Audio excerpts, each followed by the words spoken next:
এইমাত্র আবহাওয়া দপ্তর থেকে পাওয়া লেটেস্ট আপডেট। দক্ষিণবঙ্গ থেকে উত্তরবঙ্গ পরবর্তী 7 দিন ধরে বৃষ্টির দাপটে ভিজবে রাজ্যের একাধিক জেলা। মে মাসের শেষ সপ্তাহ থেকে জুনের প্রথম দিন পর্যন্ত বঙ্গোপসাগরে তৈরি হওয়া গভীর নিম্নচাপের প্রভাবে রাজ্যে শুরু হচ্ছে একটানা বর্ষণ।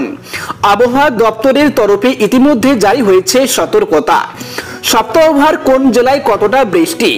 আবহাওয়া দপ্তরের পূর্বাভাস অনুযায়ী মে মাসের 26 থেকে 2 জুন পর্যন্ত রাজ্যের বিভিন্ন জেলায় পর্যায়ক্রমে হালকা থেকে মাঝারি এবং কোথাও কোথাও ভারী থেকে অতি ভারী বৃষ্টি হতে পারে। 26 থেকে 27 মে দক্ষিণ 24 পরগনা, উত্তর 24 পরগনা, পূর্ব পশ্চিম মেদিনীপুর, হাওড়া এবং হুগলিতে হালকা থেকে মাঝারি বৃষ্টির সম্ভাবনার সঙ্গে বজ্রপাত।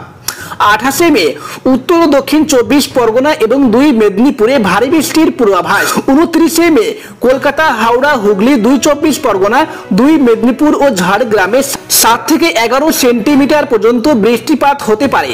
30 মে হুগলি ও পশ্চিম মেদিনীপুর, ঝাড়গ্রাম, পুরুলিয়া, বাঁকুড়া, পূর্ব পশ্চিম বর্ধমান এবং বীরভূমে ভারী বৃষ্টি হতে পারে। 31 মে বীরভূম ও মুর্শিদাবাদে ভারী বৃষ্টির সম্ভাবনা।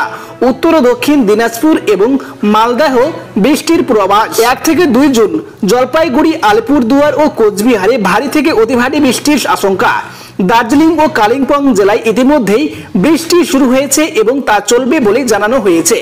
সমুদ্র পথে সতর্কতা। আগামী 28 মে পশ্চিমবঙ্গ ও উড়িষ্যা উপকূল সংলগ্ন এলাকায় ঘন্টায় 35 থেকে 45 কিলোমিটার বেগে ঝড়ো হাওয়া বইতে পারে। এই অবস্থায় 28 মে থেকে সমুদ্রে যেতে নিষেধ করা হয়েছে মৎস্যজীবীদের। মৎস্য দপ্তর ও প্রশাসনকে সতর্ক থাকতে বলা হয়েছে।